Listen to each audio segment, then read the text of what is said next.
Good morning. Shanti Kunj online classes में आपका स्वागत है। तो बच्चों, आज हम पढ़ेंगे हमारी वन संपदा। चैप्टर नंबर है 16 और पेज नंबर है 126 यानी 126। तो वन क्या होते हैं? वन भी हमारे लिए एक संपदा होते हैं, एक संपत्ति होते हैं। आइए जानते हैं कैसे। तो वन भूमि का वह बृहद भाग है जो घने वृक्षों, झाड़ियों आदि से ढका रहता है। जंगल में पेड़ व झाड़ियां स्वतः उगती हैं। वनों की स्थिति के अनुसार ये अनेक पौधे और जंतुओं का निवास होती हैं। जलवायु, भौतिक घटक तथा भूमि की किस्में कुछ मुख्य कारक हैं जिनसे ये निर्धारित होता है कि किसी वन में किस प्रकार के पौधे व जंतु होते हैं। तो वन क्या होते हैं कि वन में अपने आप से वृक्ष भी जमाएंगे, झाड़ियां भी हो जाएंगी और बहुत सारे पेड़ पौधे भी निकल आते हैं। कभी आपने सुना है कि वहां पर जाके कोई बीज बो के आया? नहीं, वो पेड़, वो जंगल खुद से बनने लगते हैं। और जब वहाँ पर ये जंगल बन जाते हैं तो वहाँ पे बहुत सारे जानवर आकर रहने लगते हैं। और वन कितने घने हैं, कितने कैसे हैं, वो कौन डिसाइड करता है? वो डिसाइड करता है वहाँ की मिट्टी या फिर वहाँ का जो जलवायु है वो। वनों के विभिन्न प्रकार, वन कितने प्रकार के होते हैं इसके बारे में समझते हैं। फर्स्ट है सदाबहार वन। तो सदाबहार वन वह वन होते हैं जो वर्ष भर हरे भरे रहते हैं और ये इतने घने होते हैं कि सूर्य की रोशनी भी इनसे नहीं निकल पाती है। इस प्रकार के जंगलों में मिलने वाले वृक्षों के तने कड़ी लकड़ी वाले होते हैं। मतलब इनकी लकड़ी कैसी होगी? बहुत ही ज्यादा कठोर होती है। महोगनी, बांस, चंदन, शीशम ये इसके कुछ अन्य उदाहरण हैं। ये भारत के पश्चिमी घाट और उत्तरी पूर्वी भाग में मिलते हैं। शंकुधारी वन। शंकुधारी वन कैसे होते हैं? वे वृक्ष जो शंकु के रूप में उगते हैं। शंकु कैसा होता है? आपने बर्थडे की कैप देखी है ना, उस तरह का शंकु होता है।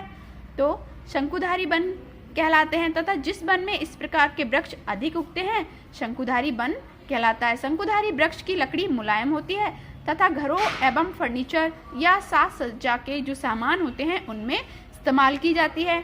इस प्रकार के जंगल हिमालय, नीलगिरी की तीखी ढलानों पे मिलते हैं। यानी हिमालय वगैरह पे मिलने वाले वृक्ष कैसे होंगे? शंकुधारी वृक्ष होते हैं।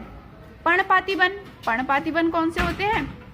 ऐसे वन जहां वृक्ष प्रतिवर्ष अपनी पत्तियों को शिशिर में गिरा देते हैं तथा पतझड़ के मौसम में पर्णपाती वन बन जाते हैं। यानी जो पतझड़ में अपनी पत्तियों को गिरा देते हैं उन्हें हम पर्णपाती वन कहते हैं। इस प्रकार के वन दक्षिणी पठार की पहाड़ियों तथा हिमालय की तराई के आसपास मिलते हैं और जहाँ की जलवायु उष्ण एवं नम्र होती है तथा संतुलित वर्षा होती रहती है, ये वहाँ पर भी मिलते हैं। इन वनों से प्राप्त लकड़ियाँ साज सज्जा के लिए उपयुक्त होती हैं। कछारी वन। कछारी वन क्या होते हैं? वे वन जो कछारी स्थलों में पाए जाते हैं कछारी वन कहे जाते हैं। नदियों की डेल्टा में दलदली भूमि पाई जाती है, इसीलिए वहाँ कछारी वन मिल जाते हैं।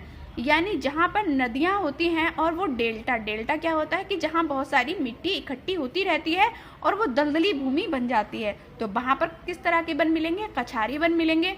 इस प्रकार के वनों में उगने वाले वृक्ष को सुंदरी वन भी कहा जाता है, इसीलिए इन वनों को सुंदर वन भी कहा जाता है। तो ये देख रहे हो ये पिक्चर जिसमें दलदली वन दिख रहे हैं ना, वो होते हैं कछारी वन। कटीले वन। कटीले वन क्या होंगे? कटीले वन वे वन है जहाँ छोटी कटीली झाड़ियां उगती रहती हैं। भारत में कटीले वन शुष्क प्रदेशों अर्थात राजस्थान, पंजाब, केंद्रीय महाराष्ट्र, गुजरात या पूर्वी कर्नाटक में पाए जाते हैं क्योंकि यहाँ वर्षा कैसी होती है? बहुत कम होती है। फिर है वनों का महत्व। वन हमारे लिए क्यों इतने इम्पोर्टेंट होते हैं? तो आइए जानते हैं। हम अपनी विभिन्न आवश्यकताएं जैसे लकड़ी, कागज, दवा या ईंधन की पूर्ति हेतु वनों पर आश्रित हैं। अब हमें पढ़ने के लिए किताबें चाहिए। किताबें किसकी बनी होती हैं? कागज की। तो कागज हमें कहाँ से मिलेगा? वन की जो लकड़ी है उससे ही कागज बनता है। तो इसीलिए हम किस पे डिपेंड हुए? वनों पे। तो इस तरह से हम वनों पर डिपेंड हैं। इसके अलावा भी वन कई उपयोगी उत्पादों के लिए भी एक स्रोत है, जैसे कि सब्जी, फल, तंतु, घास, कुछ विशेष तेल जैसे गोंद, रेजिन, औषधि आदि और मसाले वगैरह भी हमें कहाँ से मिलते हैं? वनों से ही मिलते हैं। अब जो लोग वनों के आसपास एरिया में रहते हैं तो वो कहाँ से लेके आएंगे सब्जी वगैरह? तो वो लोग वनों से ही लेते हैं। वन वायु को शुद्ध भी करते हैं। कैसे? मानव की विभिन्न गतिविधियों से वायु में कार्बन डाइऑक्साइड की बहुत अधिक मात्रा विमुक्त होती है, यानी हम लोग क्या करते हैं, सांस लेते हैं तो भी ऑक्सीजन ले लेंगे, कार्बन डाइऑक्साइड निकाल देते हैं। कोई चीज जलाते हैं तो उससे जो धुआं निकलता है उसमें भी कार्बन डाइऑक्साइड होती है। तो इस तरह से बहुत सारी चीजों से कार्बन डाइऑक्साइड निकलती रहती है।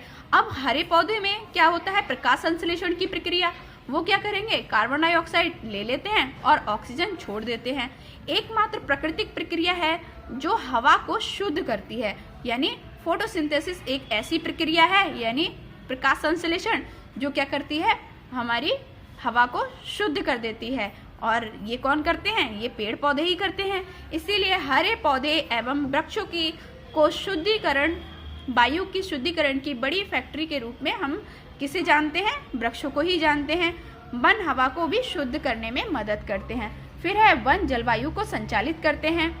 कैसे, पेड़ किसी स्थान की जलवायु को संचालित करने में हमारी बहुत मदद करते हैं। वे जमीन से जल अवशोषित करते हैं और इसके कुछ अंश को जलवाष्प के रूप में हवा में मुक्त कर देंगे। जलवाष्प क्या होती है, जो भाप होती है, जिसे हम वाटर वेपर कहते हैं, भाप, और वो क्या करेंगे, हमारी हवा में छोड़ देते हैं, जिससे क्या होगा, नमी बन जाती है हवा में। इस प्रकार वे वायु को ठंडा रखने और वर्षा लाने में मदद करते हैं। अब ये नमी क्या करेगी, हमारा एटमॉस्फेयर को यानी वायु को ठंडा कर देती है और फिर आसमान में जाके बादल बन जाते हैं वो। अब जब वो बादल बनेंगे तो बरसेंगे तो है ही, तो फिर वो बरसने लगते हैं। तो इस तरह से हमारी जलवायु को वो संचालित करते हैं। वृक्ष प्रकाश संश्लेषण हेतु कार्बन डाइऑक्साइड लेकर भूमंडलीय ऊष्मन को रोकने में भी मदद करते हैं, क्योंकि कार्बन डाइऑक्साइड क्या करती है, वो सूरज से आने वाली गर्मी को एब्जॉर्ब कर लेती है, अवशोषित कर लेती है, और जिसकी वजह से हमारा मौसम कैसा, गर्म हो सकता है। बट अगर वन होंगे तो वो क्या करेंगे कि नमी को आसमान में छोड़ देंगे और उसकी वजह से वो फिर ठंडे हो जाता है वो एरिया।